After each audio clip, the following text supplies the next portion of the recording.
Good Thursday morning, or Friday Eve. Friday Eve. Abby calls it. It is 8 o'clock on this July 30th. Thanks so much for joining us here on ARC Rochester. I'm Stephanie Joseph. And I'm Christian Garzone. We have a lot to get to this morning, but first we want to take a look at some news headlines you need to know. We are working to learn more about an overnight fire in Livingston County. Take a look. This was the scene around 11 last night at the Big Barefoot mobile home community off Ellicott Road in Caledonia. You can see one of those units heavily damaged by fire. Neighbors told our photojournalist at the scene that a man who they say was the owner fled into a nearby field. One person is recovering from serious injuries after police say they were assaulted in Greece. Police were first called to a home on Wood Road for that reported assault just after 6 last night. The investigation leading officers to a home a block away on Mason Avenue were told 4 people were detained and the victim suffered, quote, serious injuries. The United States ramping up strikes against Iran overnight. Central Command says they hit dozens of military targets, including command centers, missile facilities, and maritime capabilities. President Trump says the strikes were in retaliation for the surprise attack on a U.S. airbase in Jordan. Happening today, it's National Cheesecake Day, and Cheesy Eddie's is celebrating in style. Today and tomorrow, they will give away 1,500 slices at its location at the Genesee Valley Regional Market on Jefferson Road. Then on Saturday, they will celebrate not only National Cheesecake Day, but also their 50th anniversary from 9 until 3 at the South Avenue location. Good stuff. I know. Yeah. Really good slices. Oh, yeah. Get out there if you can. All right. Now let's get a look at what we have brewing for the next 2 hours, starting with a good excuse to get yourself a sweet treat today. Another one. This morning, we are learning why buying a Blizzard from Dairy Queen today can help make a big difference for kids right here in our community. Then it's time for another edition of Space News. NASA Ambassador Tony Rice will join us to chat about a more than 22-year-old satellite that's starting to fall back towards Earth and the unusual robotic rescue mission that could help keep it working. That'll be really interesting. Pretty cool stuff, yeah. And later, if you love musical theater with a twist, Blackfriars has the perfect show for you. This morning, we are going behind the curtain of their upcoming production of Urinetown. The cast will join us live in studio to talk more about the show's humor, heart, and unforgettable story. But before all that, let's check in with John Bonagurio on this Friday Eve for a look at the forecast. Showers heavy yesterday. Today, looking a little different, John. Yeah, we're going to see a little bit less rain today. We've had a couple of spots receive some light rain so far today, but you can see most of that now is east of town towards the Finger Lakes. We're going to be getting rid of those showers in short order as clouds start to break up a little bit.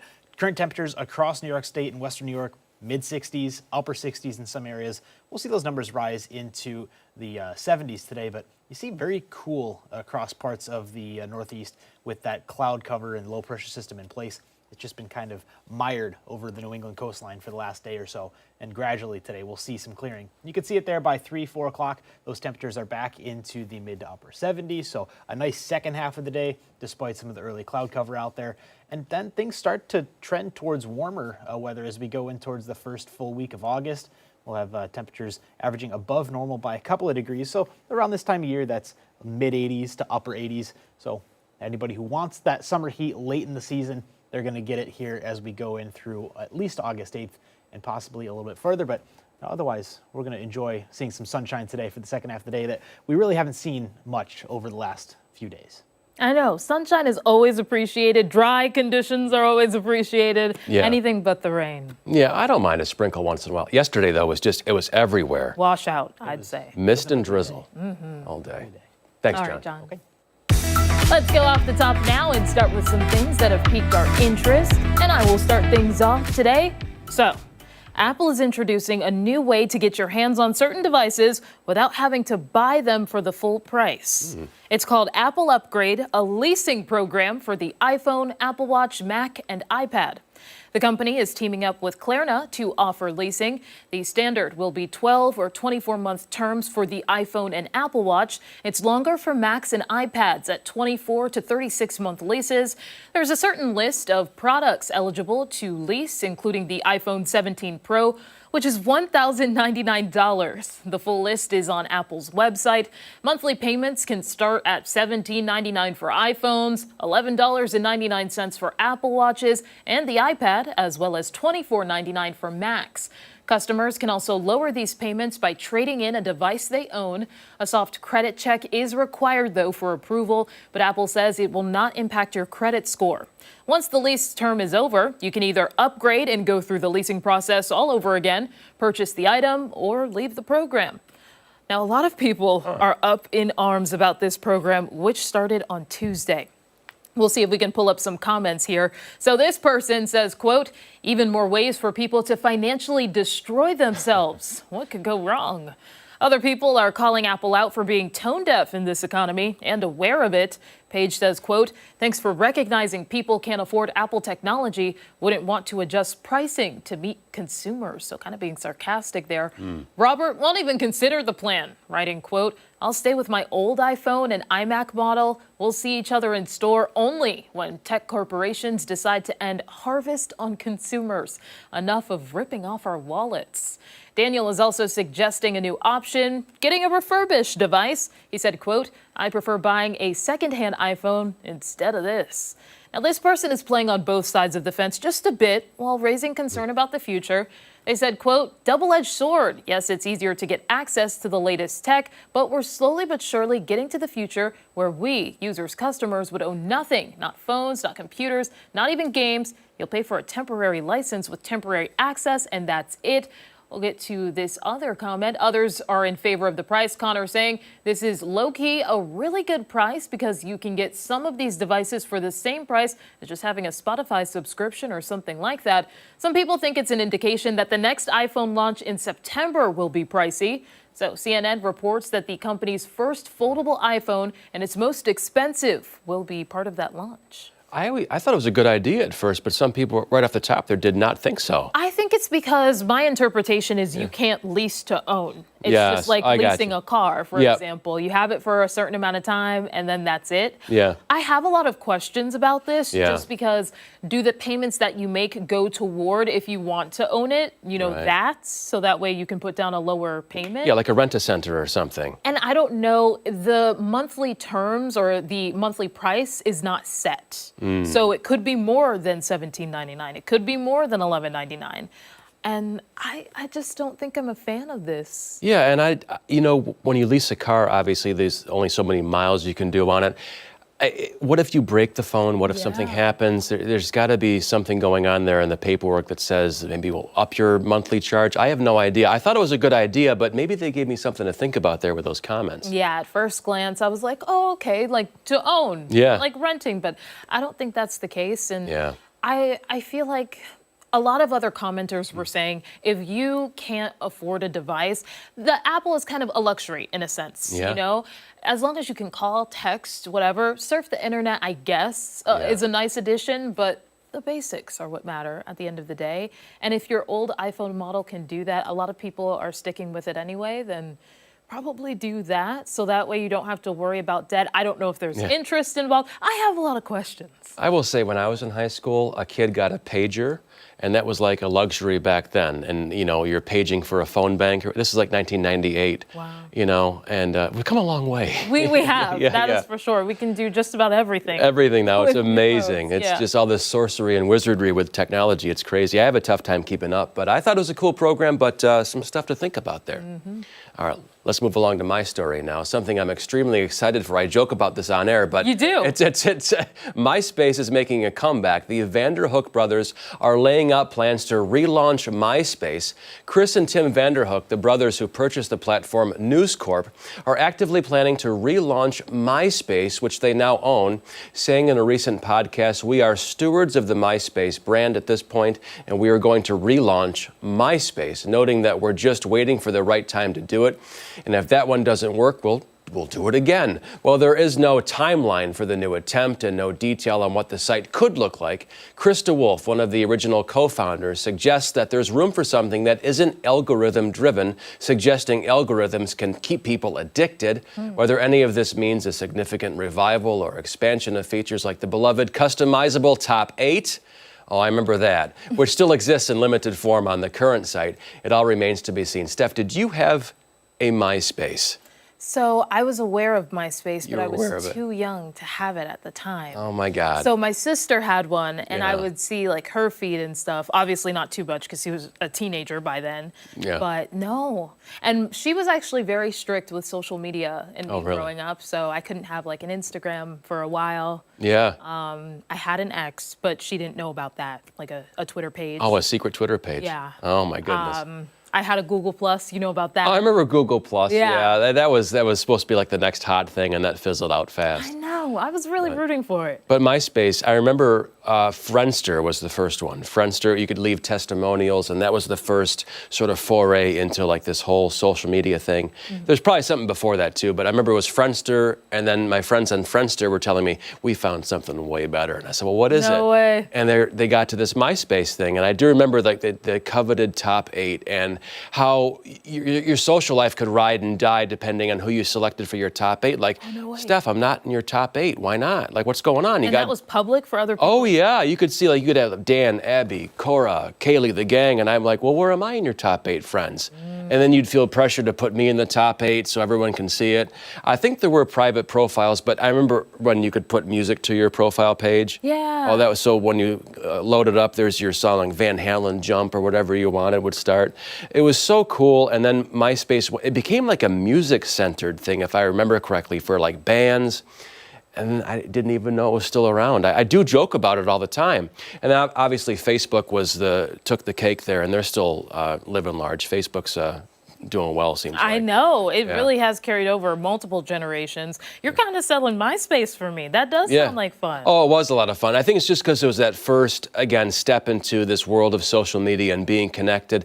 It became to the point where, you'd look forward to like a high school reunion. Well, who needs it anymore? Because I know everybody here on MySpace, what they're doing, what they're up to, kind of joking there. But I do remember that like 05, 06, oh yeah. Yeah. Big time for MySpace. Could you write on someone's wall or something? Was that the feature that maybe that's a Facebook feature? I don't from remember. way early on. But I feel like that was a term that people used. I think my MySpace page is probably still out there. I better go Really? delete it. Yeah, I don't know what I said on there Wow. 20-something years ago. Someone find it, send the link. No, please don't. Send it to I think at 13wham.com. Yeah. No, I think my picture, there is a Superman symbol, but with a G on it for Garzone, and I'm ripping open my shirt. I think that was my profile we gotta picture. find. We gotta find. Yeah, no, Yeah. please don't. Yeah. Thank you, Christian. That was really good. Hey, stick around. We have so much more to come here on Arc Rochester, including when we come back, we are checking in with Chris Lopez, who's live this morning, previewing the return of the Park Ave Summer Stroll. And don't forget, you can watch us on the go wherever you are by streaming us live over the 13wham YouTube channel and over at foxrochester.com. Arc Rochester is back right after this.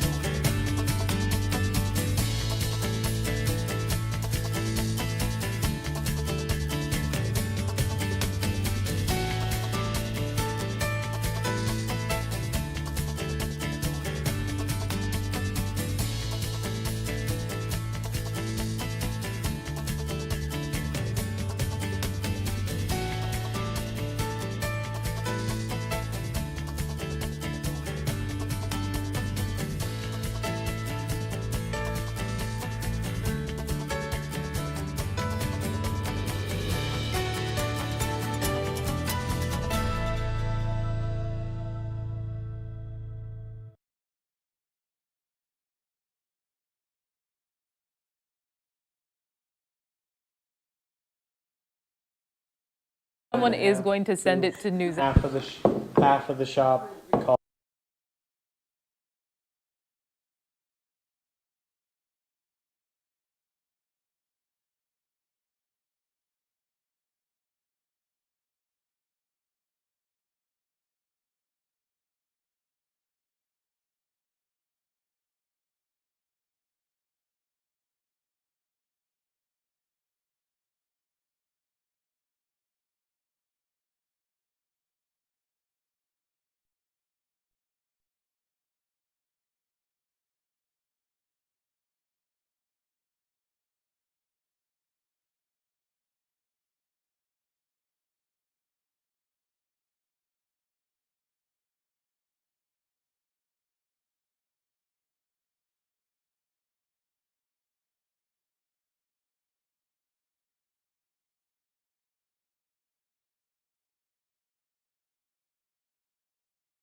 This Saturday, one of Rochester's most beloved neighborhoods will be buzzing with energy as the Park Ave Summer Stroll returns. The historic Park Ave district will be filled with people enjoying a full day of local shopping, great food, live music, and everything that makes the neighborhood so unique. Chris Lopez is live this morning from Figgy to give us a preview of what's planned for this year. Chris, I missed the first segment when you were eating, so I don't know what's planned for this one. But eating. Knock 'em dead. More. You didn't miss much because I did not eat. We ran out of time at Frog Pond, but that's neither here nor there. Summer Stroll, 10 o'clock to 6 o'clock on Saturday. Park Ave is going to be filled with people roaming around to shops like Figgy Studio and Shop. And then I have the co-owners here, Ellie and Crystal, no strangers to Channel 13 at all. People know who you are.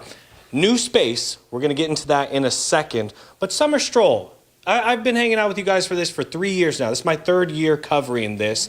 But for those tuning in now that have never heard of Summer Stroll or have never gone to it, what is it? What does it have? So Summer Stroll. So we are hosting a event that really highlights artists in the area. So we have about 50 local artists popping up at the Rochester Museum and Science Center, the park space. And then we have kids' activities going on with a bounce house. We have a face painter, fun stuff for kids. And then we have live music at the Park Ave Green spot. And that's all going to be around the Rochester Museum and Science Center? So the Park Ave Green is on the corner of Park and Barrington. Okay. So it's kind of just like up the avenue, and then all of the business, not all of them, but most of the businesses will be doing special things like specials, discounts, or just like fun things. You guys are doing a spin the wheel, right? That's what you guys are doing here. But then there's also going to be a raffle, I believe. We talked about it a little bit at 6:30, but Ellie, I know you wanted to hit on that. How does that work? Yeah, so it's just an incentive to kind of explore new businesses on Park Ave. So if you take part in, I think it's 10 of them. Yes, it is. And you get just a sign. So you just pop in, have them sign off. Then you're entered in to win a raffle or a gift card from one of those businesses. So it's just a fun way to kind of explore new spots. There's a lot of new places on Park Ave popping up. We have 2 new ones coming across the street from us. So yeah, just to kind of find new spots, support small businesses. And Especially the ones that you're rolling down Park Ave and you just go past it pretty much. Those businesses are going to get some spotlight on Saturday. But show me your guys' place, because this is way bigger than the last time. Definitely. It's way longer, at least, I would say. So can you show me a little bit of the pieces and stuff that you guys have here? We have everything. We have prints from local artists. We have, fun little things like stickers and cards and magnets. And then, of course, we have our handmade jewelry. Is that at the bar right here? So this is our design bar. So you remember last time you were able to design your own piece, kind of. So design bar, so you come in, you play with some gemstones, and then you design your own piece, necklace, earrings, ring, or bracelet, and then we make it for you. So it's just a really fun, interactive, creative way to make a special piece of jewelry. And then we have items from almost 90 local artists. And then, of course, our handmade jewelry on the floor, and then clothing, accessories, and a bunch of fun stuff. And we will get to that in the next segment. We will check back in with you guys on ARC Rochester. We are talking to 1330 Cancer Connect. That is Lauren's speaker. So stay tuned for that, as well as showing you the rest of the shop here at Figgy Studio and Shop. Back to you in studio. We'll have info on the Summer Show on our website on 13 Wham and Fox Rochester. Such cool things. You could spend all day in there. I know, and we probably will. Yeah, no. Thank you, Chris. Don't go anywhere when ARC Rochester returns. It's time for this morning's weather trivia. Meteorologist John Bonagorio will join us after this.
8:23, and welcome back. Meteorologist John Bonagorio joining us once again for another look at some potential breaks of sunshine, very exciting, and some weather trivia. Yeah, sunshine is definitely the exciting thing right now that we're going to be talking about, but we do have weather trivia as well. And keeping with the theme of July so far, we're going to talk about record rainfall once again. So looking at our trivia question for today, Rochester has had just shy of 5.37 inches of rain so far this July. What is the record rainfall for the whole month of July? And our options are as follows: 5.37, 10.34, Oh, wow. 7.81, and 9.70. Oh my goodness. I feel like we've talked about this on the show, so I should know the answer. And I feel like a lot of people at home will. I usually narrow down. So the trick that I was taught for multiple choice in elementary school was you have the ding dong, which is the wrong answer. There's one right there. And then you have the two distractors, which is like, could be the right answer. And then obviously the correct answer. Yeah, with the total's that high. I mean, any of them look like they could be Yeah. Reasonable. answer. Yeah. Or the wrong answer. Right. Yeah, so hopefully it trips up a Process couple of people. elimination. Who knows? We'll find out in about an hour or so, right? So we are talking Wow. about some sunshine as well, and Yeah. that's the better part of the forecast here, of course, especially for things going on later on today. We've got Bills camp starting in just less than 10 minutes or so, but temperatures right now in the 60s, cloudy skies out there, and we're slowly going to see those clouds vacate the area.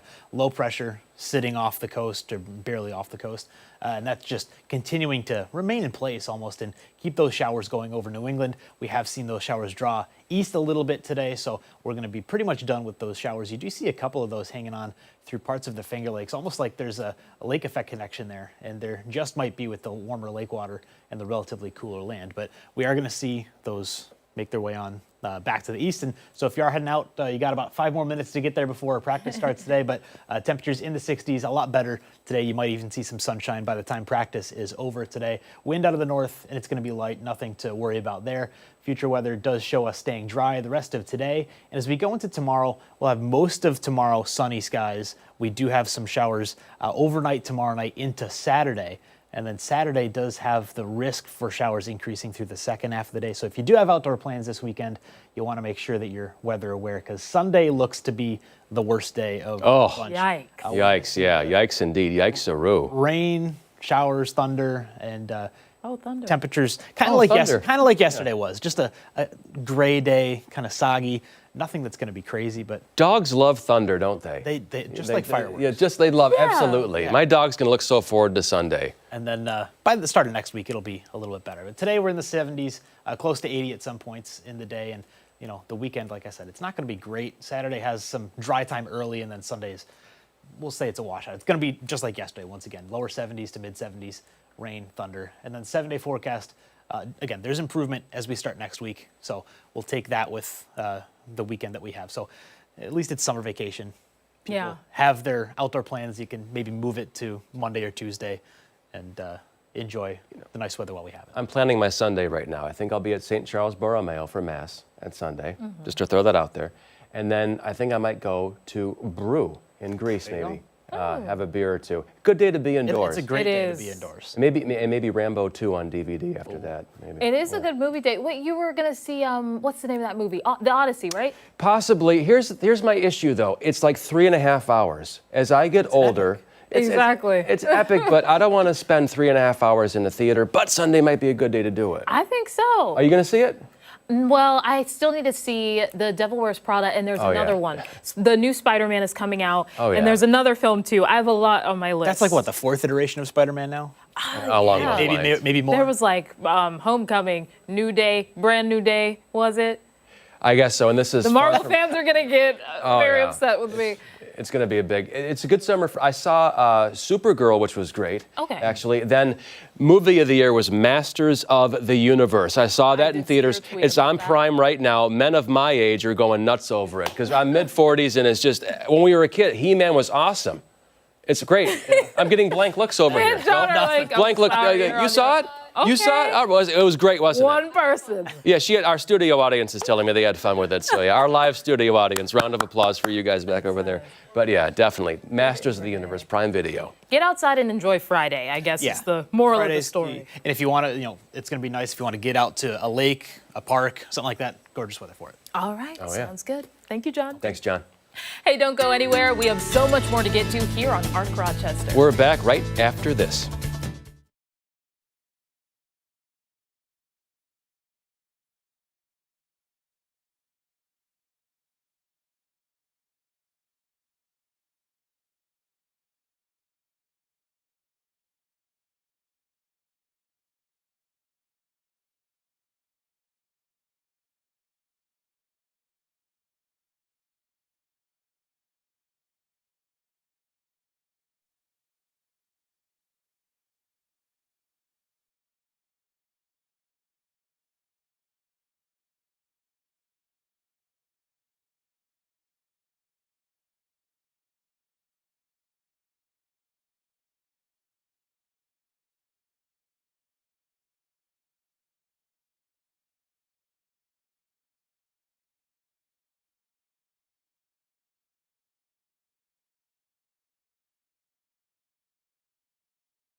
Good Thursday morning. Thanks for sticking with us here on Arc Rochester. We want to take you behind the scenes now of a contentious hearing on Capitol Hill as Dr. Anthony Fauci was grilled over the federal government's response to the COVID-19 pandemic. The former director of the NIH pleading the fifth more than 100 times. National correspondent Christine Frizzell has the latest. For the former director of allergy and infectious diseases at the National Institutes of Health, the questions piled on for nearly 3 hours. Can you explain to the committee why you chose to fund this dangerous research in China? Were you given the ability to see this document unredacted? From Dr. Anthony Fauci, it was always the same answer. On the advice of counsel, I respectfully decline to answer based upon my rights under the Fifth Amendment to the Constitution. That decision to plead the fifth more than 100 times called into question by some Republicans because Dr. Fauci received a pardon from President Joe Biden before he left office. Let's just get one thing straight. You don't have any rights under the Fifth Amendment because you've been pardoned. It's against the law to obstruct an investigation of Congress. There will be repercussions to your refusal to testify today. Dr. Fauci accusing Homeland Security Committee Chairman Rand Paul of having an unhinged obsession with him for years. The only conclusion I can reach is that the sole reason he is calling me before this committee is to get me to say something, anything, that could vindicate his repeated public pledges that I end up, in his words, quote, behind bars, unquote. The hearing growing contentious at times. Who the do you think you were for doing that? It is a total disgrace what you did to this country. Chairman Paul at one point also had one of Fauci's lawyers removed. Sir, you are not recognized. You are not recognized. Security. For speaking out of turn. Democrats accusing Republicans of not actually being concerned with public health based on the millions of dollars in cuts they've made. Unfortunately, I fear the intent of this hearing is only meant to further purely partisan agenda and will not make Americans safer. At the conclusion of the hearing, Chairman Rand Paul announced his committee will hold a vote next week on a resolution over whether to hold Dr. Fauci in contempt for his decision to plead the Fifth and his refusal to answer questions.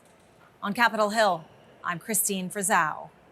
And stick around, we still have much more to get to here on Arc Rochester, including when we come back, we are once again going live to Chris Lopez, who is learning more about this weekend's Park Avenue Stroll. Hey, don't forget, you can watch us on the go or wherever you are. We're streaming live on the 13 Web YouTube page and foxrochester.com. We are back after this.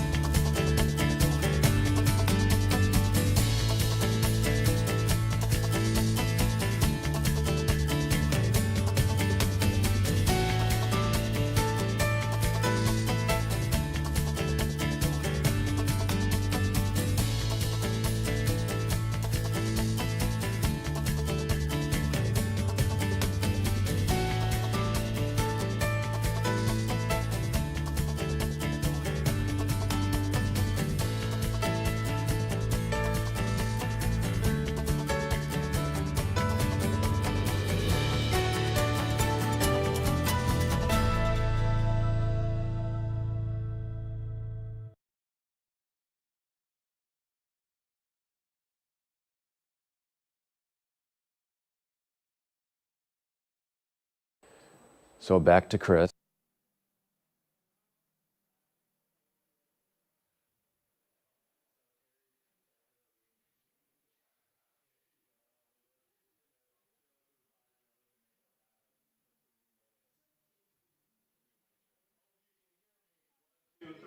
One, two, one, two, one, two, one, two.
This Saturday, the Park Avenue neighborhood will be buzzing with excitement as the third annual Park Avenue Summer Stroll returns. The event is a great chance to spend the day exploring local businesses while enjoying shopping, delicious food, and live music all along the historic street. Plus, it's all for a great cause there. Chris Lopez is live this morning from Figgy to give us a look at what people can expect. Good morning there, Chris. Look at that smile. I know. Yeah. Hey, good morning, guys. Yes, some of the proceeds from some of the vendors go directly to 1330 Cancer Connect. I'm here with Lauren Spiker. She's the executive director and founder of 1330. Good morning. Very nice to see you again. It's nice to see familiar faces on the morning show. It's great to see you, especially at this hour of the day. And for this awesome event, again, for the third year, we're so grateful to the Park Ave Merchants Association for supporting 1330 Cancer Connect again. And how do you guys utilize that money? When it goes to you guys, how are you guys helping people out? Yeah, well, We're celebrating our 25th year this year. 25 years of making a difference for teens and young adults, still trying to do our best to keep the promise that I made to my daughter before she died to do just that. So the proceeds from this weekend's event will help us with all of our peer support programs so that our teens and young adults can build that new community in a space that is safe and comfortable. We also will use those funds in our new clinician education efforts to help providers provide better service to our kids. Do you stroll down Park Ave at all on your own time? I'm not sure how much you divvy down this place at all. I try to, Okay. yeah, I try to, and boy, things have changed, and Figgy's new space is awesome. Yes, we're going to talk a little bit more about that in a second. Do you have an underrated spot on Park Ave that is your favorite that you think people don't check out enough? Oh, you caught me off guard with that one, Chris. It's okay if you don't have one. It's an unusual question. I'm just going to direct everybody to Figgy because this is their new space, and people may not know that they've moved here. Yep. So come Okay. and support these great girls. Good counterpunch right there. I like that because people may be familiar with Figgy, but not the new location, and we're exploring that right now with Ellie and Crystal. They are the co-owners here at Figgy Studio and Shop. We were checking out the bar a little bit earlier. We have the rest of the shop to check out. We have about a minute and a half, ladies. Let's try and show all of the, because I think it's way bigger. Is it not bigger at all? It seems bigger. Okay. It's not that much bigger, but we Okay. have jam-packed a lot of stuff in this space. So yeah, we have a lot of stuff now. You but- do have a lot of stuff. Yeah. Okay, what in this section right here, let me know what's going on. Okay.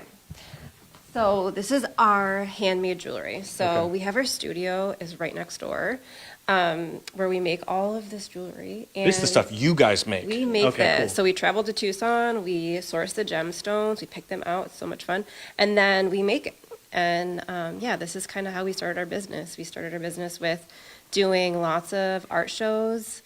We were both working in education full time. And yeah, this is where it all started. And now we're guys- here and we support about 90 other local artists in our shop as well. I was going to say, you guys make incredible stuff, but then you guys spotlight other local artists as well. Yeah. Is that what's going on this section down here? Yeah. So Crystal and I were talking about it a little earlier that just like this event is so special to us just because of obviously supporting 1330, which is a great organization, but also we got started by doing art shows. When we were in education, we'd pop up on the weekends and do a lot of art shows, and we met a lot of really cool people.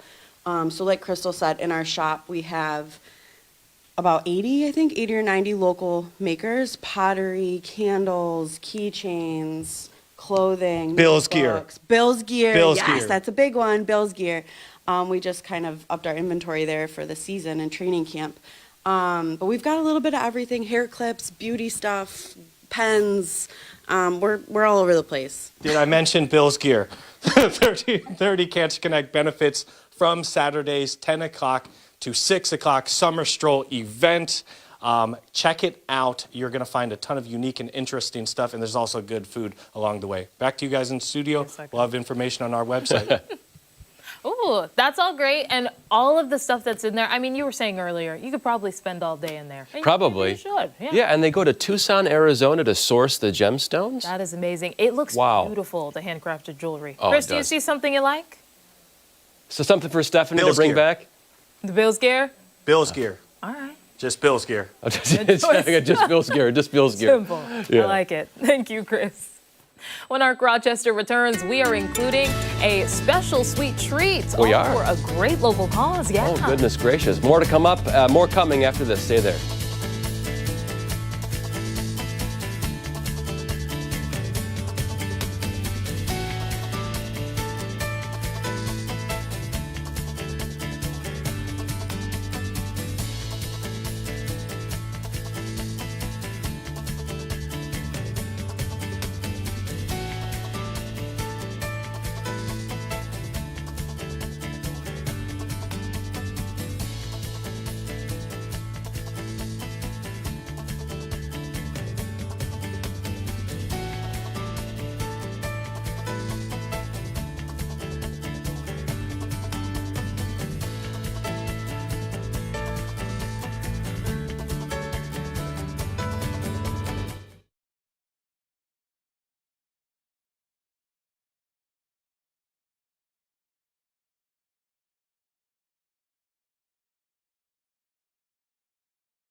Manager was on her A game. I'm Jeff. Mark Goldberg, how are you? One of the technical directors here. Can I just adjust this?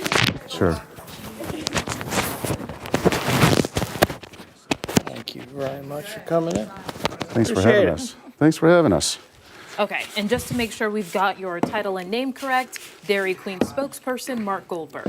So I'm actually, I am the owner of the Dairy Queens here in Rochester. Oh, wow.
Today is the perfect day to reward yourself with a sweet treat because Dairy Queen is once again hosting their Miracle Treat Day to raise money for a great cause. For every Blizzard treat sold at participating Dairy Queen locations, at least $1 will be donated to Golisano Children's Hospital. And joining us this morning to tell us how you can enjoy a treat while giving back is Dairy Queen franchise owner Mark Goldberg. Good morning to you. Good morning. Thanks for having me. Yes, this is so exciting. We're so glad to have all the different Blizzards here, but obviously this is for a great cause. Tell us a little bit about who it benefits. So today, all day long, any store here in Rochester, whether it be Greece, Henrietta, or Rochester, stop on by, and $1 we donated. 100% of it stays local here, and we donated to the Golisano Children's Hospital here in Rochester.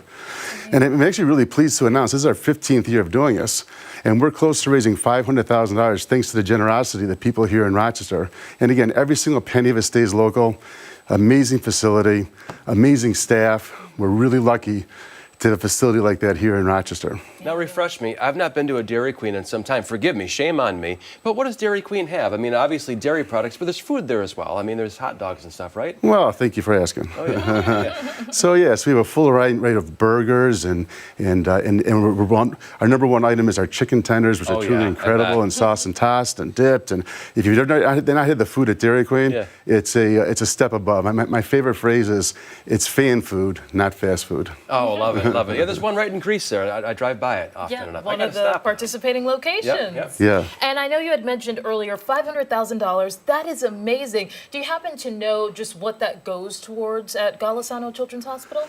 Yeah, so what we've been able to do is we've actually donated 2 rooms here at the Golisano Children's Hospital. Again, thanks to the generosity of people here in Rochester, we've donated a room at the Behavioral Science Center, and basically it's an activities room full of all activities for these kids, amazing facility, and as well to a waiting room at the Golisano Hospital.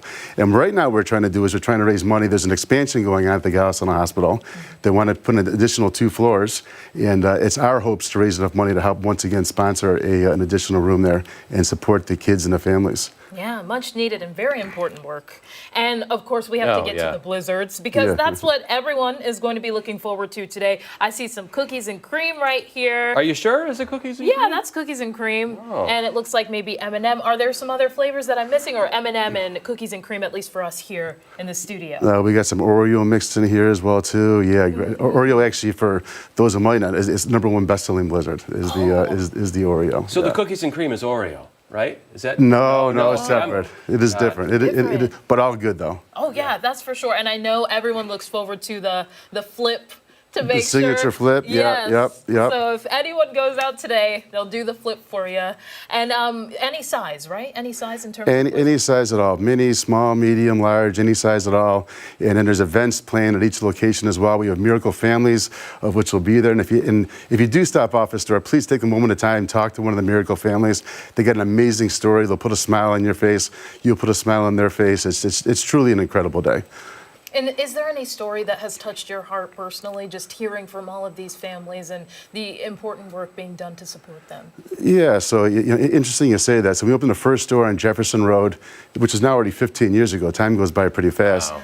When we opened the store, I figured, well, you know what, we're going to go out to the hospital, and I'm going to bring all these kids blizzards. I'm going to put smiles on their faces. Yeah. Well, little known to me, we went out to the hospital with a box of blizzards, and these kids, they're so sick they can't even accept a blizzard. Wow. And the worst part was, that was eye-opening, but the worst part was the anguish in the parents' faces. Yeah. You could just see it, right? Just how tired they were, exhausted, scared.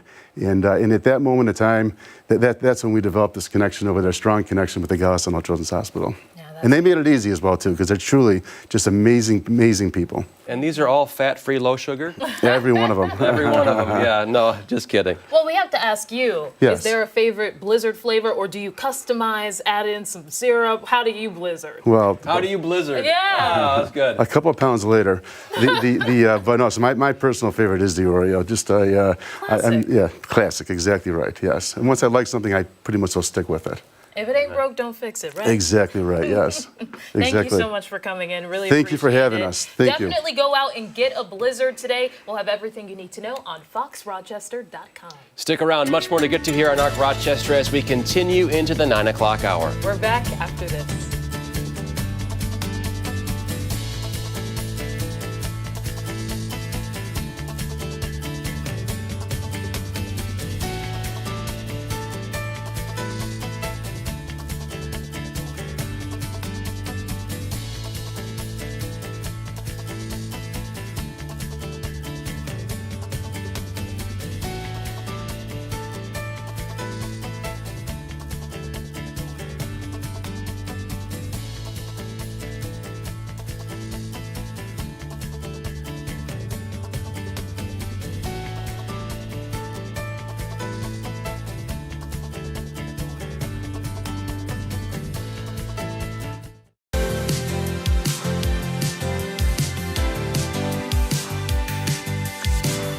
Ashcock Funk, ready to help you become the champion of your next cookout, because today we're making Gladiator Mac Salad. Now, a great Mac Salad can actually steal attention away from the rest of the barbecue, and let's face it, who doesn't like some attention sometimes? We do. And the star of our dish today is chorizo sausage. This is a beautiful, porky, beautiful, greasy, beautiful, tasty sausage from Spain, actually. And it adds a different type of flavor, a little bit of spice, but not heat spice, just a beautiful blend of spice. We get ours from Epicuse in downtown Syracuse because they have the freshest and dopest international products, different flavors that go in their melt it, and they always give you good advice too on what you want to add to things. So this is the key ingredient and the star of this killer macaroni salad. Now, the Gladiator Mac Salad is named because of the Spanish chorizo and the mighty Spaniard in the movie. So what we have is, you want 1 pound of cooked pasta, cooled. This is gemelli. We love it because it's curly and twisty, kind of like our game. Put in 1/4 pound of cubed chorizo or chopped thin chorizo. Next, you want about 1/2 pound of roasted cherry tomatoes. We put a little garlic powder, little salt, little pepper, little olive oil. So put that into your mix. After that, we're using 4, but anywhere between 3 and 5 chopped hard-boiled eggs, because a little more protein gets us stronger. We have 1/4 cup of chopped fresh basil. This gives it a little bit of a sweetness to combat all of that awesome sharpness. Now, the best supporting actor of this dish are coarsely chopped cheese curds. And we love them, being from New York State. The best thing about cheese curds, you know if they're good, is when they squeak when you eat them. That's why they're called squeakers. They're ready. So put 1/4 pound of coarsely chopped cheese curds into your salad. Then we're gonna add in 1/4 cup to 1/3 cup, depending on how wet you like it. We like a little wet, mayonnaise. Once we've got the mayonnaise in there, we got 2 teaspoons of lemon juice. Provides a little tartness to what we're doing here. You're gonna stir it up before we start flavoring it. While we're stirring it, I'll tell you a story about the power of macaroni salad, particularly this Gladiator mac salad. We were at a party once and everybody had to bring a dish to pass. So the dish I brought to pass was a mac salad. And we got to meet some people I hadn't met before, didn't really get to know them at all, but talking, it was a nice little time. So a week goes by and I'm at a bar talking to some people and this girl comes up to me and she's like, hey, I met you. You're the guy that made the mac salad. And you're like, yeah. Now, if the mac salad is the most memorable thing you did, you're making a good mac salad. Then add some salt and pepper to taste. This is gonna have a lot of salt in it naturally. Pepper, we like pepper. So we're gonna get some of that in here. Pinch of salt, a whole turn or 70 of pepper. Give it one more spin. And now you're gonna beat everybody in the arena because what you got is the new star of the fight, the party, the show, Gladiator Mac Salad.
Yeah, training camp back here in Pittsburgh, but we know things are different. A new Bills head coach, a new defensive coordinator, and a whole bunch of new players. So while it might look the same around here, there is a new feel at Fisher. People are excited. We're back. We're excited to be back. Yeah, day one of Joe Brady's Bills taking on training camp, and the weather was something. Rain all day. But Brady says he wants the team to embrace situations like this. There's a mentality that I want us to play with, and look like I think this is perfect, right? It's the first day, 8:30 practice, raining. Like, that's what I want. Like, this has got to be a tough camp, right? And this isn't supposed to be just fun. Like, oh, we're fun. We're going to training camp. Like, we want to push it. We want the guys to feel some type of way, and I'm excited for us to figure that out and learn and go through it all. Yeah, a tough camp. And Brady had a message for his team about starting fresh. This is year one for everybody. Like, I told the team, like, we've never been here before, right? There is no, like, oh, you know what training camp's like, or that's when you fall back into the assumption of, like, oh, okay, you start thinking like we've always thought. Yeah, and that idea of embracing a new chapter is one that's important as the Bills look to build a foundation here at Fisher. With the Bills in Pittsburgh, Jenna Cottrell, Buffalo Plus.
Good Thursday morning. It is 9 o'clock on this July 30th. Thanks so much for staying with us here on ARC Rochester. I'm Stephanie Joseph. And I'm Christian Garzone. John Bonagurio is back once again for another check of the forecast and to give us the answer for our weather trivia. Today's forecast, cloudy with a chance of meatballs. Meatballs, a little bit of a couple of sprinkles out there. We actually, before we went to break, the Wham-Cam did have some sprinkles on it, so there are still just a couple spotty showers hanging on right now across the area. We'll shake those as we go through the day. But speaking of rain, that's our weather trivia topic. Once again today, we've had 5.37 inches of rain at the airport so far in July. We've just got 2 days left.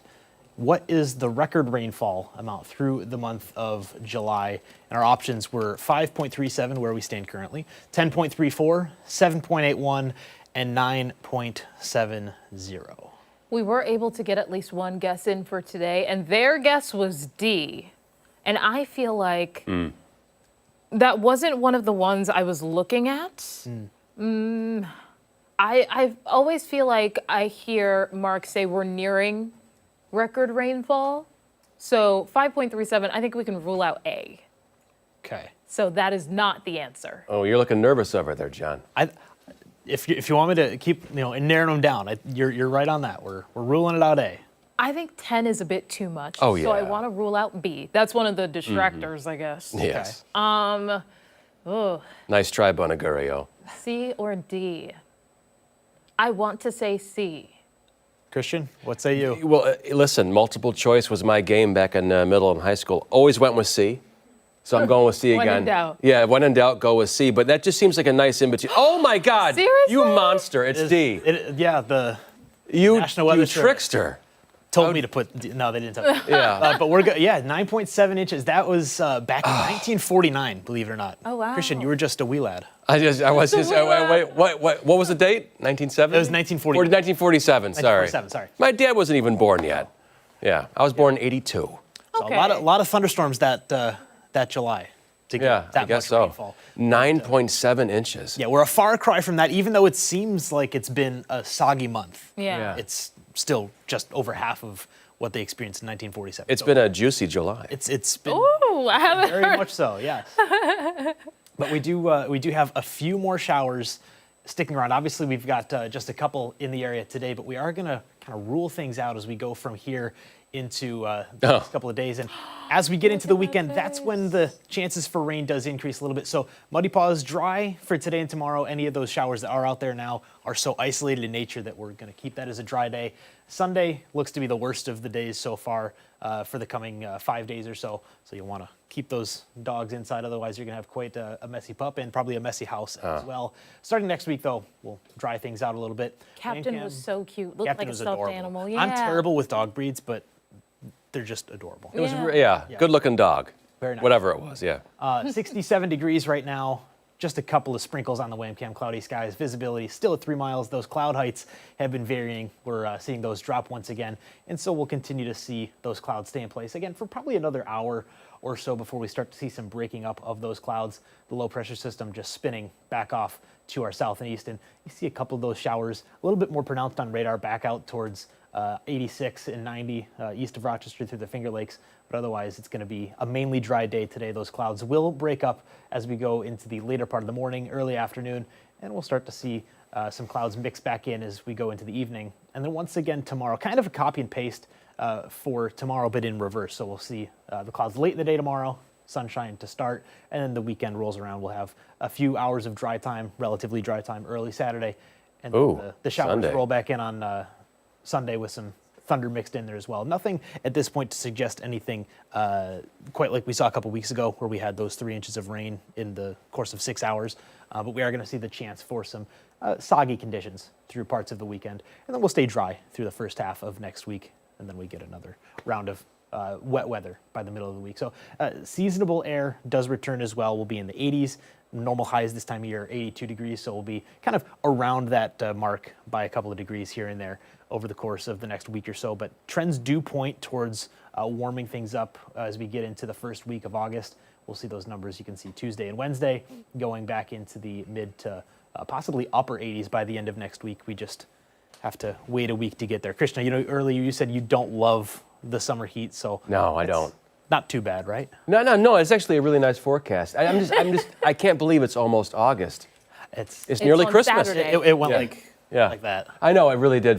Just flash in a pan for summer, and then of course we get to September, and that's when everyone's kind of like, wah, back to school. I've noticed a couple of patches of trees in some parts of the region that are already starting to shade a little bit. Really? Oh no, it's too soon. It's too soon. Yeah, it is too soon. But I love the autumn time. I love October's my favorite. That's my month right there. Crisp air. Oh, Fresh colors. Beer. The summer's not over. I still have things to do to cross off my list, I know. as everyone knows. I've got my whole summer cleaning list to do still, and it's still run out of time. Wow. Almost We've out got of time. at least a month. Nice. Hopefully. Yeah. All right. All right. Cool. Thank you, John. Thanks, John. Hey, stick around. We have so much more to come on Arc Rochester, including when we come back, we're taking a closer look at some news that is out of this world. And don't forget, you can watch us on the go wherever you are by streaming us live over at the 13 Wham YouTube channel and foxrochester.com. Arc Rochester is back right after this.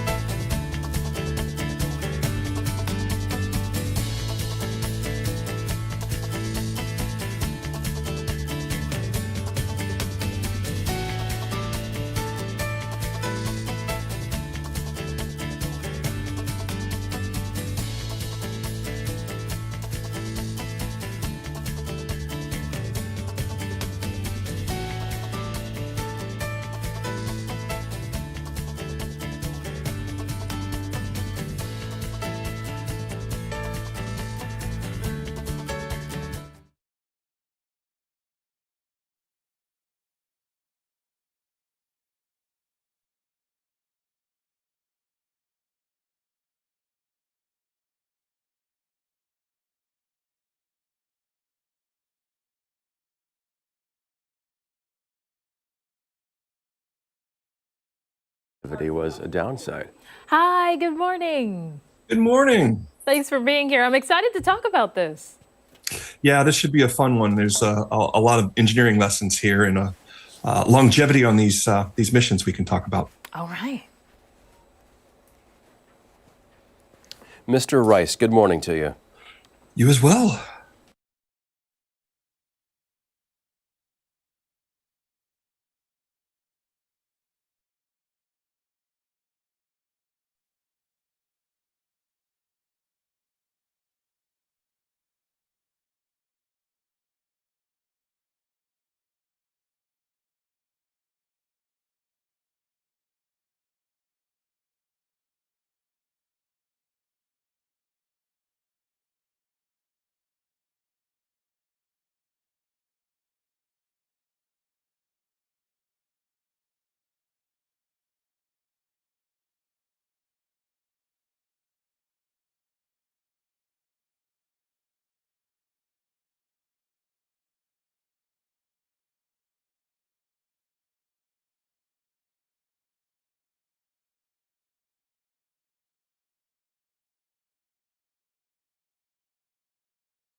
We've all enjoyed those stunning northern light displays over the past year, but as it turns out, all that solar activity has a downside. One of NASA's most important space telescopes is slowly losing altitude, and now a robotic spacecraft may be its best chance at a second life. Here to break it all down is NASA Ambassador Tony Rice. Good morning to you. Good morning. There's a lot to talk about here. So this is the Swift Observatory, right, that is losing altitude?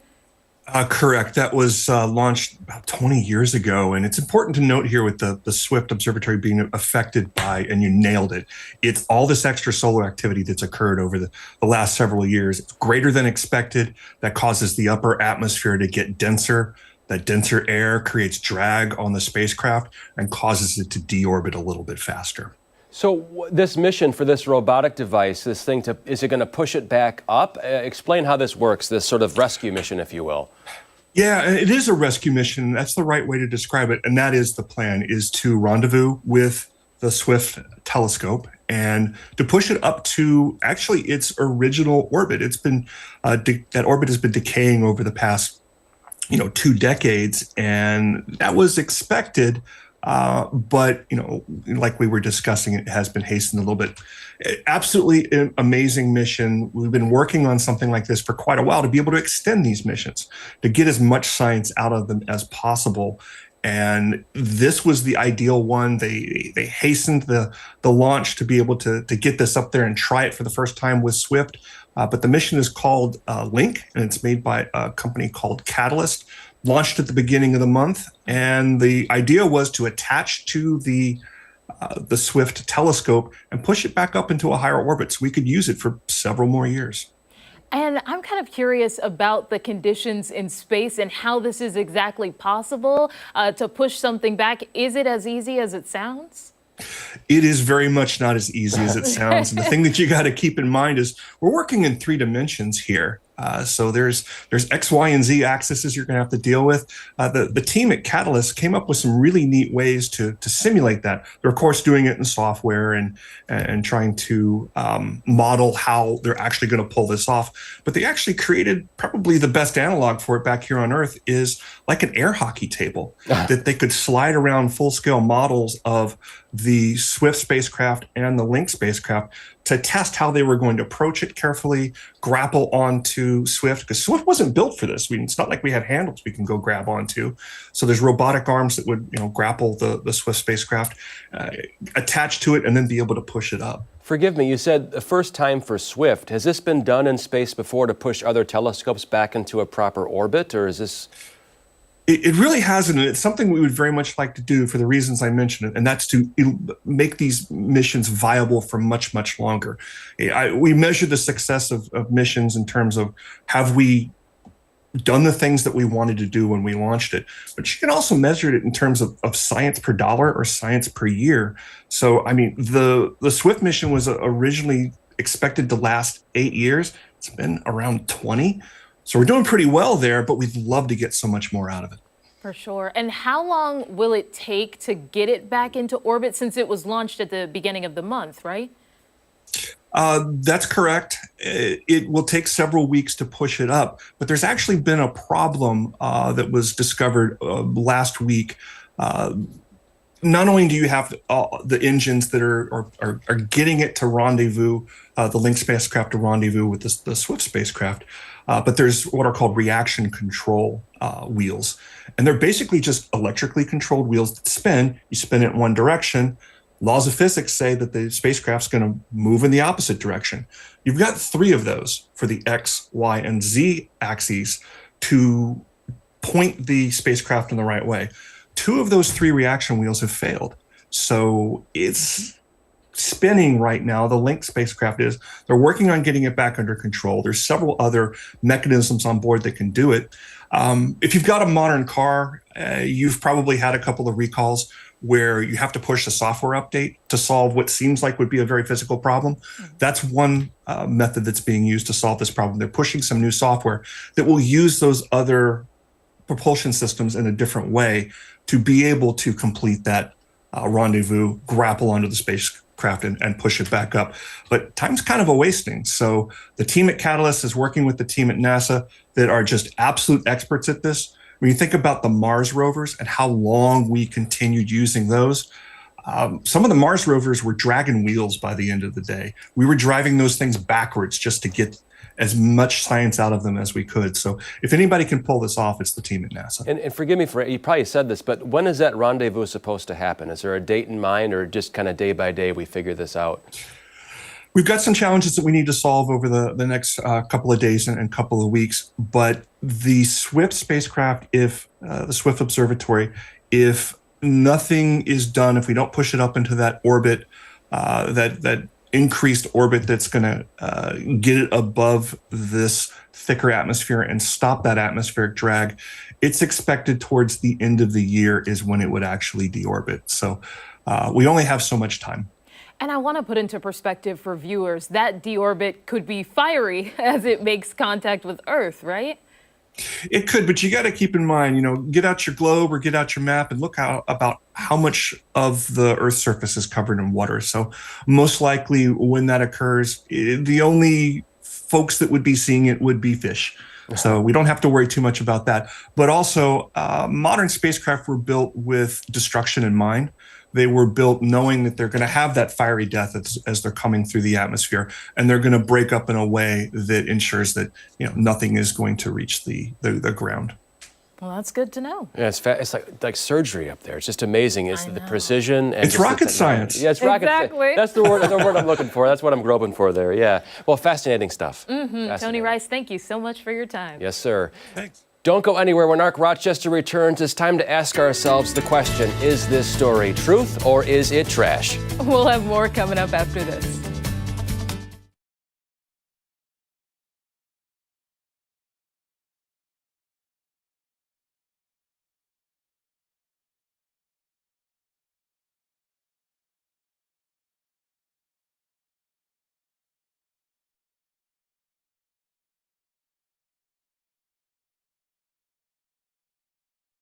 Which one do you take? Doesn't matter. I'll go here. Mark's favorite chair is the one Cora's in. It is. That's his Mark's chair. favorite chair.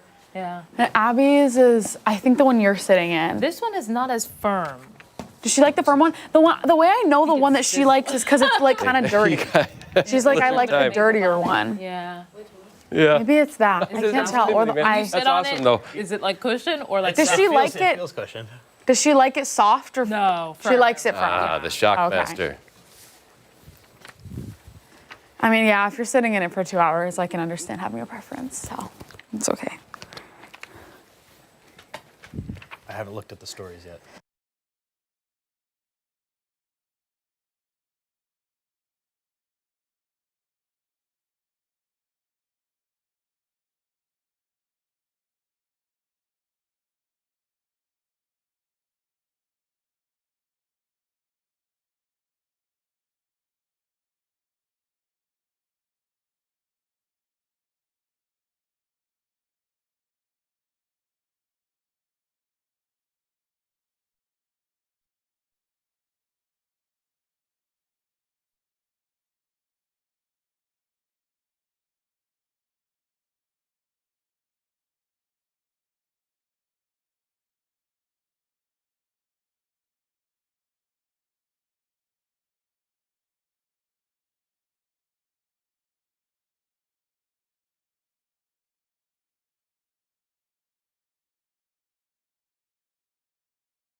It's time for another edition of, say it with me, everyone, Truth or Trash. Trash, trash. Good echo there, yeah. Christian has got some stories for us, and we have to decide which ones are true and which ones are trash. So we are joined once again by meteorologist John Bonagorio and our intern, and it's National Intern Day. Cora, thanks for being here. Thanks for having me. Welcome back to Truth or Trash. Thank you. This is Good to John's be first- back. John's first time, right? Yeah. It's going to be fun. A All right. ride, some would say. I got 4 stories. Okay. Truth, trash, you let me know. I'm going to take my glasses off for this one. I got to look down. Serious? It's getting serious. Glasses are off right now. It's like Clark Kent and Superman. Like, what happened to Christian? So, first story. Sailor thought dead, found alive 40-plus years on. Petty Officer Jonathan Wingrave of the Royal Navy was thought to be lost at sea after going missing from HMS Victory in 1982 during the Falklands War in South America. Last month, a Juan Ganartumba was found to be living in La Plata, Argentina, with a couple of secrets.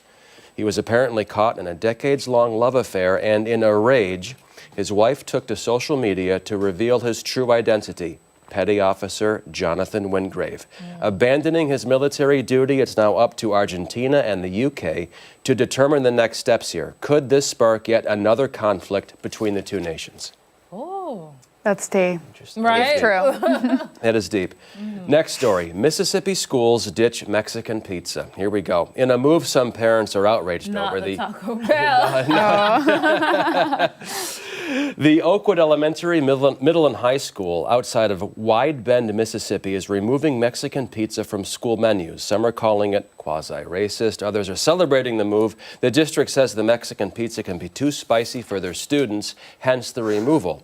In a nod to diversity, the school said items like taco bar, regular pizza, and rice are still on the menu. Okay. Oh, wow. Next story, Oh, wow. Sticking with school lunches. Connecticut school forces Indian food on kids. In an attempt to inject some diversity into the mix, a Connecticut school district wanted to have an Indian food day. The problem there, cafeteria staff were not trained on how to cook Indian food properly. Adding too much spice from the subcontinent, kids were sent home sick with stomach aches, diarrhea, and some newly discovered allergic reactions. Oh, no. Uh-oh. 2 school lunch stories right there, back to back. The last story. Who's seen The Odyssey so far? Not yet. Not yet. Not yet being the key She's word. gonna- yeah. Yeah, that's right. Who's over there? Kaylee. Oh, Kaylee saw it. she's seen it. You've yet to see it, right? No, I haven't seen it. I haven't Yeah. been to the theaters in a while. Since, No. oh my gosh. What was the movie with Zendaya and Robert Pattinson? Oh, The drama. Thank The you. drama? That. Oh, I don't know what Yeah. that one is. You've not seen it yet either, John. haven't. No. Well, The Odyssey, a real Odyssey reboot is in the works. Greek director Yorgos Lanthimos is vowing to make a version of The Odyssey that is actually as Greek as it can be, saying Christopher Nolan's epic had a serious lack of Greek star power. He said his version will be far more authentic and said with some major names involved, it's bound to outgross Nolan's movie. Mel Gibson is signed on to co-produce, and starring are some huge names like, wow, you're going to know all of these guys right here. Kostas Mindalor, Alex Dimitriades, Drosos Skidos, Yorgos Karamithios, Zoe Lascari, and John Stamos. I can say that one, from Full House. How about those big stars? Well. wow. Big fans of all of their They just work. roll off the tongue so easy. I Yeah. just said them just like that, just like easy as John Stamos. Those are the 4 stories there. So we got them on the screen up there. Yeah. They're going to come your way in just a little bit there. But we've got the sailor thought dead, found alive 40 years on in Argentina. Mississippi schools ditching Mexican pizza. Connecticut schools forcing some Indian food on kids. Didn't go so well. And a real Odyssey reboot. We'll do ladies first. Stephanie, why don't you kick it off? Okay, so I'm going to go out of order and start with the last one and work my way up. Yeah. So that one I think is complete trash. Just because the names, like, you added in some syllables there. I don't know. And then John Stamos, that was a random one.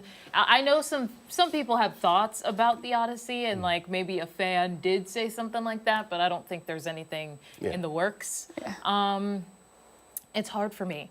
With the 2 school lunches, my school did something where like iCarly does the spaghetti tacos. So they had a spaghetti Spaghetti taco tacos? day, That's and fun. they like continued it for a while. So I could understand introducing a Mexican pizza. No, they're ditching Mexican pizza. I know, yeah. So like if they introduced it and Oh, took sure. it away, Sure, that would make sense. I love your thinking, hum. I know, I'm really... Oh. Okay, for the Connecticut school district, I did get food poisoning once from Did school you lunch. really? Yeah. Ooh, so wow. I'm gonna From say what food, what dish in particular? it was a terrible dish, and I don't know why I picked it up. It was broccoli soup. Oh, So must have yeah. been bad. That's too bad. Yeah. So I'm gonna say that one is true for Connecticut schools, and then Mississippi, I'm gonna say trash. I'm not confident on that. For the first one, the lore is really interesting. So I'm like, I want it to be true. So I'm gonna say true. Right on. But, Continuing with the ladies, Cora, please go. Piggybacking off that, I also think the first one is true. I want it to be true because I think that's like kind of tea. So Like spill the tea. yeah. Let's find out. I think the second one is true. That feels a little apt in our current like political climate. So I feel like that could happen. The next one, I'm gonna say trash, just because the stories are really similar, kind of opposites. But I think that might be from the Dome of Christians. So we'll find out. My big bald dome. Yeah. And I think the last one is trash too. I think that's really silly. Yeah. John, you're up. I'm very close to you, Cora. I'm actually going to go true for the first 3. I think that first one could be its own movie, if it is indeed true. Right? Yeah. We'll see, if that's true, 10 years on, what kind of movies there are. Totally.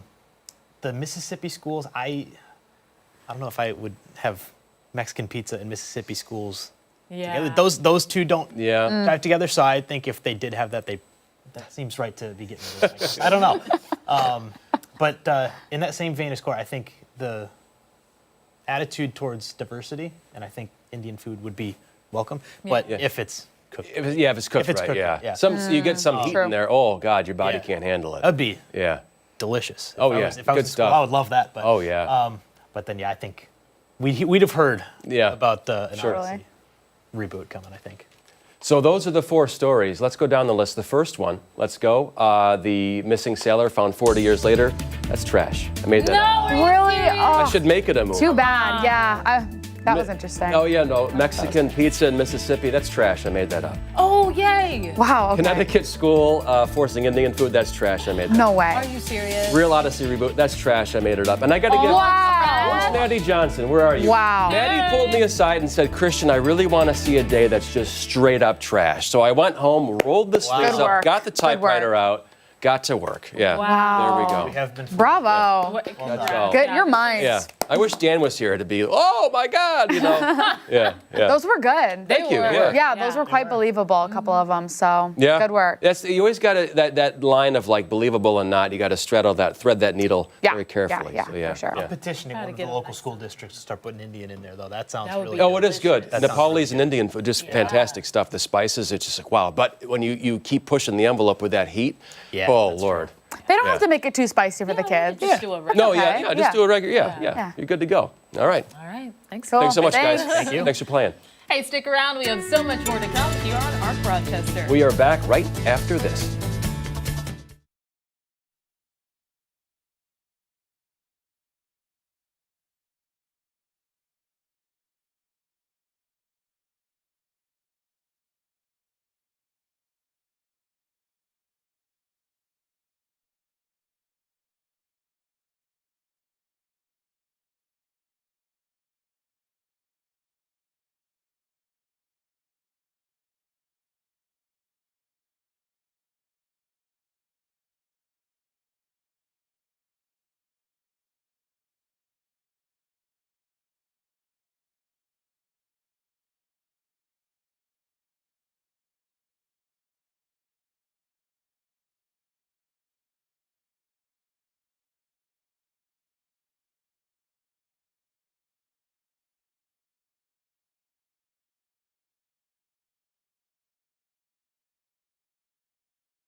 Hey, there we are. Good Thursday morning. Thanks for staying with us here on Arc Rochester. There's a lot of fun local celebrations going on today. One of them is National Cheesecake Day. Woo! Today and tomorrow from 10 until 6, Cheesy Eddie's will give away 1,500 slices at its location at the Genesee Valley Regional Market on Jefferson Road. Then on Saturday, they will celebrate not only National Cheesecake Day, but also their 50th anniversary from 9 until 3 at the South Avenue location.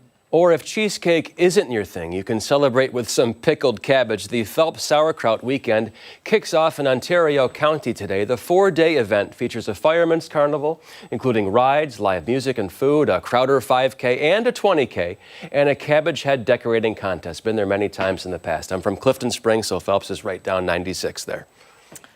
All right. Very exciting. I'm a little nervous. We were combining these I two. know how I feel about sauerkraut.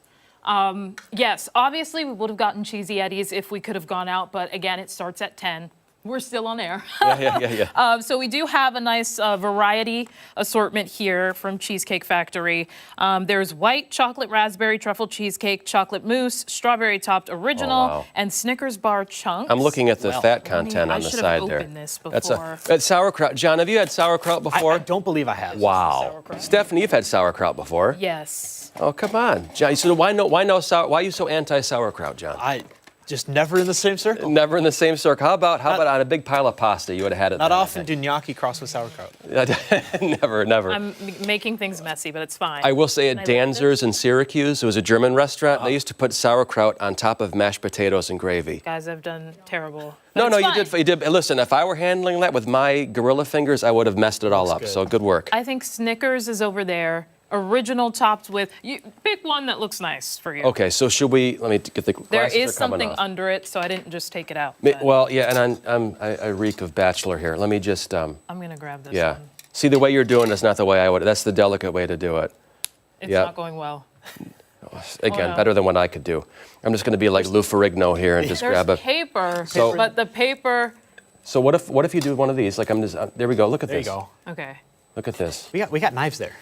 Christian. Oh, do we? I think so. Look, I did all right. There you go. Get off my back. Get off my back, You John. loosened this one up for me, so I'm just going to There you go. Awesome. go for that one right there. Okay. Have we all washed our hands, by the way? Is this a bad time to ask? No? Okay. I didn't touch it, No, so. kidding. All right.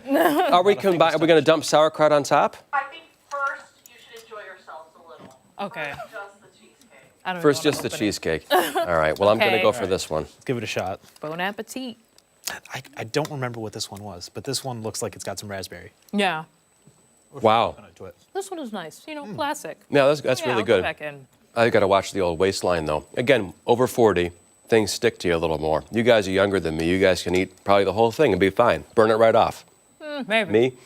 It'll go right to my belly. Now, Christian, what did you think? We had the same one, I think. It was great. It was fantastic. None of these would be a loser. They're all winners here.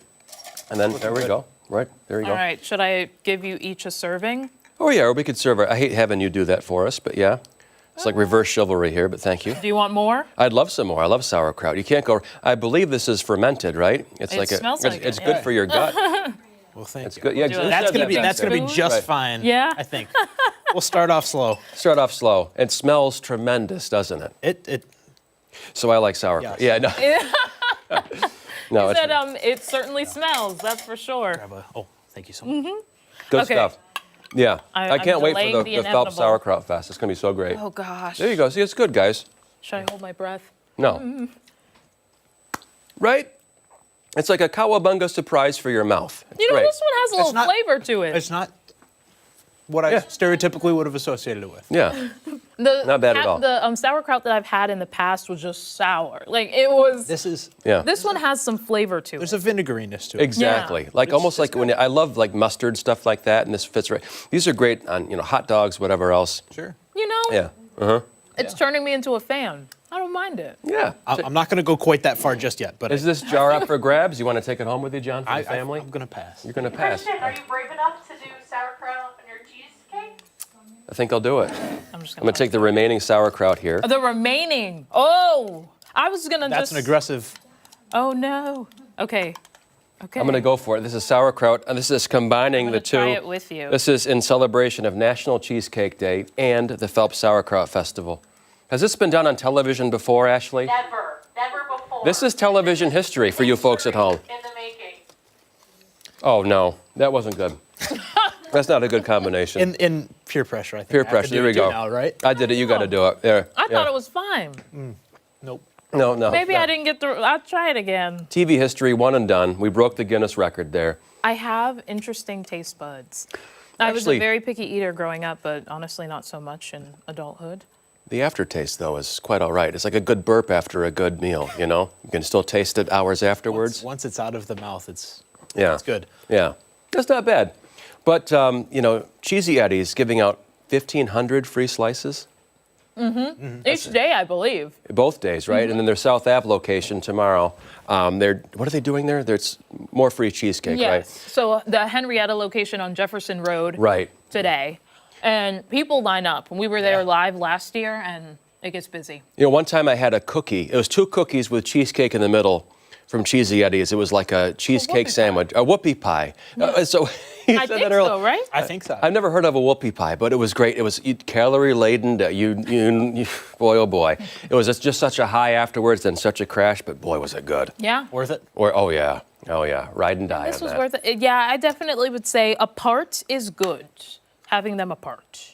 Yeah, don't come back. What if we pureed them into smoothies? Oh, there's an idea. I don't know about that. Next year we'll do that. Maybe milkshakes. Milkshakes, yeah, sauerkraut and cheesecake milkshakes. There we go, for next year. Hey, stick around. We have so much more to come here on Art Rochester, including when we come back, we are taking you behind the curtain of Blackfriars Theatre's upcoming production. And don't forget, you can watch us on the go wherever you are by streaming us live over on the 13WHAM YouTube channel and over at foxrochester.com. Arc Rochester is back right after this.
Hey, how's it going, guys? I'm Christian. Nathaniel. Pleasure to meet you. How you doing? I'm Jamal. I'm doing good. Christian Garzon. I like that outfit, by the way. Thank you. Good stuff. All right. Well, have you guys come in? Oh, hey, how you doing over there? Hello. I'm Christian Garzon. Oh, pleasure to meet you. How do you do? How do you do? Hi, I'm Stephanie. Hi, Nathaniel. Nice to meet both of you. Feel free to take a seat. Thank you. Should I dump this over here? Let me just get, real quick, let me pull your tie up a little bit. It's just a little bit. Let me see if I can get it for you. So it's, oops.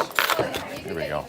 There we go. Now it's up there. Thank Perfect. you. Yeah, no problem. Okay, so we're doing a mic check, so if we could have you both say your first and last name, Yeah. that would be great. I'm Nathaniel Nemi. I'm Jamal Bradley. Okay, awesome. All set.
Get ready to laugh because one of the most unexpected is going to happen. The musical is taking the stage at Blackfriars Theatre. Urinetown is a Tony Award-winning cult classic known for its wild humor, clever storyline, and big musical numbers. Joining us this morning to give us a sneak peek of the production are director Nathaniel Nemi and cast member Jamal Bradley. Good morning, guys. How we doing? Great. How exciting is Doing this? good. It's really exciting. Yeah. So tell me more about the plot of Urinetown. I'm hearing about it for the first time Showtime this morning. What is this all about? Yes, so we're in like a post-apocalyptic time. There was a big drought, and the toilets are now owned by a private company called the UGC. They're taxing the toilets.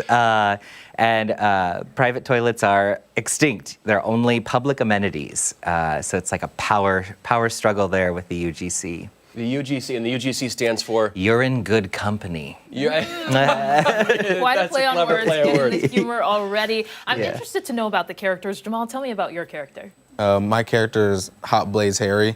He's kind of very eccentric. He's a little bit crazy, but I play him in a way like he's good-hearted, but he just has that spark to him, that overzealous energy that just keeps building and building throughout the show. Nice. So the goal, I guess, for people like your character would be to be able to use toilets free of charge at a certain point? Yes, we have a little, not to give too much away. Yeah. We have a little revolution that takes place. And Jamal's character is pretty instrumental in leading some of that charge. Like a George Washington, in many respects. Yeah. So, and this is at the Blackfriars Theatre? Yeah, we're at Blackfriars. When? We open tomorrow night and run for 2 weekends. Wow. So we're there this weekend and the following. I would imagine that it's probably hard not to laugh each day as you're going through the rehearsal process. Is there a moment for you that sticks out as every time I just bust out laughing? I see it already. This guy, I don't know. Like so. There's this moment. This character called Josephine, who is the main character, Bobby Strong's mother. And there's 2 moments, but the one I'm talking about, it's in the middle of a song. She goes, "Your heart is like a stallion?" In that exact voice every time, and it gets me cracking up backstage. It's hard not to laugh. No matter what. How about for you? Oh, the cast keeps me laughing every day. There's a big sense of play with them. They're up for comedy, and it's a show that's not like naturalism. It's a big comedic kind of live action cartooning style. Yeah. And so they've risen to that challenge, and every day I laugh. It's been really good for me. How many weeks have you been in rehearsals getting this ready? It must have been weeks, if not months. Yeah, probably 6 or 7 weeks of rehearsal.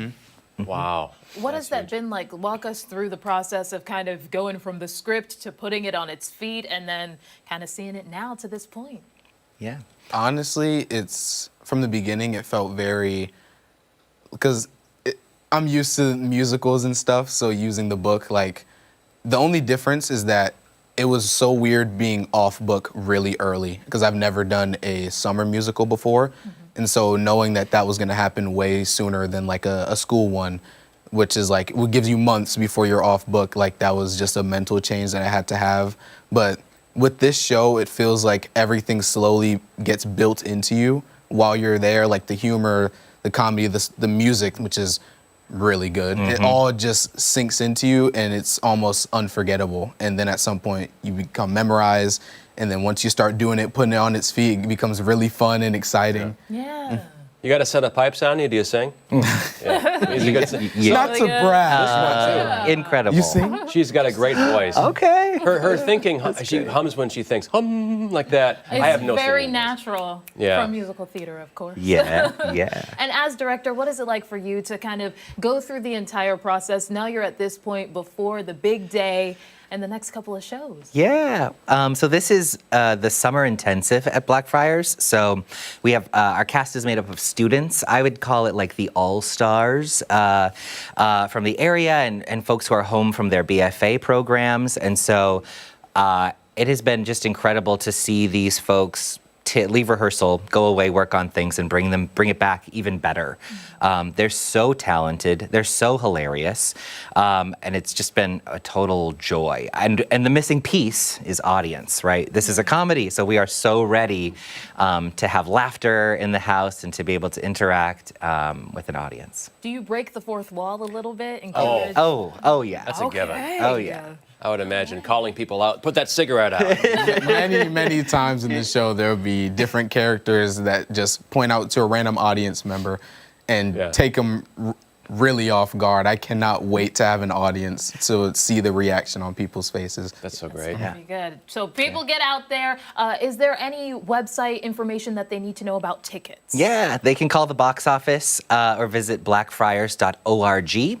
Scroll to the bottom because we're like an add-on extra bonus on there, but you'll find us on the website. All right, fantastic. Thank you both so much for coming in. Sounds like a great show. Break a leg. Thank you. Thank you so much.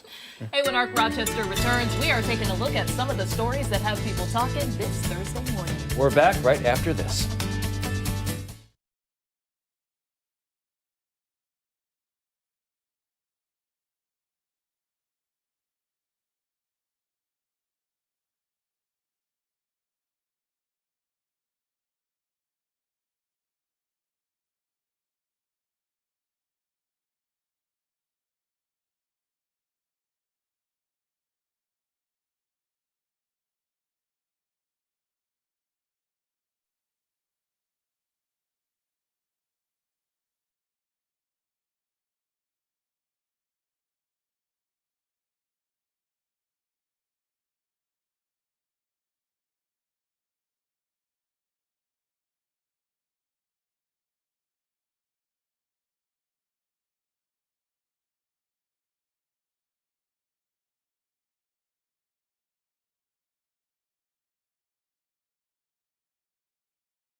It's time to see what's trending now, starting with Dunkin' Donuts re-releasing their behemoth beverage bucket. So because of their popularity, back in March, the coffee chain announced that they will once again bring back their 48-ounce iced beverage buckets starting August 7th. The buckets went viral on social media during their original release, making them sell out at locations nationwide within hours. That's huge. Yeah, the buckets are $12.99, including the cost of the beverage that they're filled with. Now, Dunkin' suggests filling your bucket with one of its 3 new beverages, the Cherry Lime Ricky Refresher, Pink Pineapple Sparkling Refresher, or iced coffee with peanut butter swirl. Oh, that's new for sure. Okay, along with the re-release, Dunkin' also announced a special accessory to go along with the colossal containers, dubbed the Dunkin' Iced Beverage Bucket Holder. It's a custom accessory that holds a beverage bucket while fitting securely into a standard cup holder. Now, according to the company, the idea came to them after many customers complained after the initial launch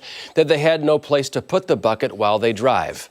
Unfortunately, the holders were only available for Dunkin' Rewards members with boosted status, and they've already sold out. Well, some fans are extremely excited to get their hands on 48 ounces of caffeine and sugar as well. Others are claiming it's just too much and overly obnoxious. It is a lot of coffee. Yeah, and it looks like a lot of sugar. Not enough sugar in this country. You know? No, yeah, that's a lot. I could not be, I'd be having to run to the bathroom shortly thereafter. I would be shaking. Yeah. Like, it would be serious. The peanut butter swirl drink, though, sounds really good. Did I read that right? Iced tea, peanut butter swirl? Iced coffee, I think. Oh, I could have sworn I said iced tea by accident then. So iced coffee, that makes more sense than iced tea, peanut butter swirl. That would be well, I'll stick with my medium coffee at Dunkin', regular cream, 1 sugar. That's all I need.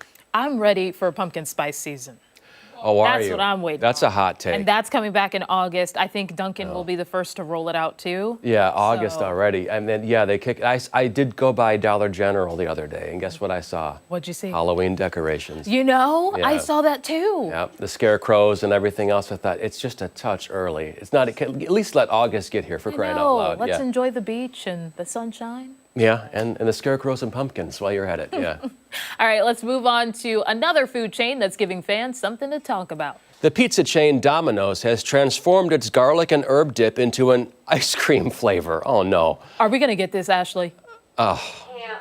We can't. I good. The unconventional limited edition combination was created by the UK Domino team UK. as a way to help fans cool down during the hot summer. Domino's garlic and herb ice cream is made by hand stirring the savory dip into dairy ingredients. The pizza chain even let beachgoers taste test the new dessert and have their cones topped with an extra drizzle of dip and pizza sprinkles. A lot of fans who gave it a shot said it was, quote, worth a try, but not something they would try again. You don't say. Clearly, she doesn't think it's worth a try. Yeah, We look at just that saw her face. reaction. I know, yeah. Many said the taste was almost like pure garlic. According to the company, the dip has been John's over there cheering. The dip has become a bit of an icon in its own right, with customers finding all sorts of creative ways to enjoy it over the years. Really? Huh. Yeah, he's spitting it out. Yeah. The ice cream is not part of Domino's regular menu. Instead, UK residents can enter an online giveaway for a chance to receive a free gift box containing the ice cream. This isn't the first time they've tried to turn the dip into an unconventional product. They previously created a garlic and herb flavored chocolate egg. You know, for the British folks, if you want to add a little flavor to things, this is not the way to do it. You know, you tell him, Kristen. Yeah, listen, my mom's from England, but she's a wonderful cook, and I've been to England a number of times, and I will say it is not just canned beef and toast and beans. It's more than that. But what are you doing over there? I'm not sure. That's nasty. I would think this would be in the U.S. You know, we would do something like this because there have been some bizarre flavors of different things of ice cream, and we've tried them here too. Yeah. I'm glad, by the way, Ashley, I'm glad we're not going to try this on air. We already had cheesecake with sauerkraut on it. I almost said sour cream. We can try to make it if you guys want to. Wait till I'm not here. Stop. Wait till I'm not here. Now, John in the background, full Italian, was cheering when I was talking about the garlic. The Garlic Fest in Webster's coming up, brother. Oh, is it? Yeah, I believe it is in August, right? Okay. Yeah. No, August is a big month. John will be there. Yeah, he'll be there first in line. I would try it though, because the dip is really good. Yeah. But I wouldn't want to sit down and have a heaping scoop of. Oh no. Yeah. Maybe just a spoon, a lick, and I put it down and say, okay, at least I did it. But if we have it here, Ashley, I will try it. I'll give it a shot. I'll be a good sport. We'll just have somebody go to the UK. Yeah, you go to the Grab UK, fly it over for us. Yeah. Yeah. Okay, turning now to some bizarre things people are asking AI. Yeah, recently users' chats with Anthropic's Claude AI were found indexed in Google search, revealing hundreds of chats. Uh-oh. This allowed anyone to browse hundreds of chats ranging from creative writing prompts to more personal requests. The issue came to light after a Reddit user discovered that specific Google searches would reveal a large number of shared Claude conversations. While the chats weren't private conversations that had been leaked, many users were unaware that search engines could also index conversations shared using Claude's built-in sharing feature. The discovery prompted users to search through the indexed conversations, and what was found was pretty unusual. One user asked the AI to help them become a nine-tailed fox from Asian mythology. What? The AI then outlined how someone could embody the creature through meditation, visualization, and role play. Oh my God. Another included a lawyer asking if they needed to self-report a potential breach of conduct. One user even suggesting that birds were professional rappers and were responsible for JT's music. A staggering amount of erotica was also discovered. How about that? How about it? Yeah. Google has since removed index Claude conversations from its search results. People online are reacting to this story, many rethinking the questions and conversations that they have with AI. A good idea. Yeah. Some saying if their data was ever leaked, they'd be so embarrassed. Like my old MySpace page. Others said that this was the exact reason they don't use AI, the fear that someone will find out what they are talking about with it. That is a huge fear. And I ask it a lot of different questions. Honestly, I try to go to my mom and sister for a lot of the life things. Yeah. But when it comes to what's going on with my car, how do I approach this difficult situation, I'm kind of worried. Like, You know, I don't think I've ever asked AI anything. really? No, I don't I think mean, so. you're not missing out. But Yeah. the reason why I have been using it more is because they're like, well, ask AI or leave me alone. Oh, yeah. So, I think is Alexa considered AI when you say, Alexa, play me this? I don't, no, probably I don't not. think so. No, I think I've it's never like a used. voice. She's an assistant. Thank you, Ashley. Yeah, see, I'm showing my age, mid-40s, forgive me. Mm-hmm. I talked about a pager in high school a kid had, and that was hot back then, back in 1997 or so. So I'm getting there. We're taking us through the archives of life. I guess. Bear with me, the archives of life. Sounds like a great podcast. Right? Let's start one. Oh, that sounds good. Count me in. All right, don't go anywhere. When Arc Rochester returns, it's time for this morning's Final Thoughts. We're back after this.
Time for our final thoughts here on Arc Rochester, and it's been a busy morning filled with food. Oh my I feel God. like Yeah. we've had cheesecake, we've had sauerkraut, we've had a blizzard. I haven't had mine yet. Quite an but array. Yeah. Yeah, I know. Desserts mostly. Desserts mostly. Lots of sugar. That sauerkraut and cheesecake combo, though, is still I think hitting it's my hitting taste me bud. right now. Yeah, it's still. I can still taste it. Wash that clean about 30 seconds later. No, Yeah. exactly. I need some water, a gallon. And a good brush of the teeth, too. Right. You know, exactly.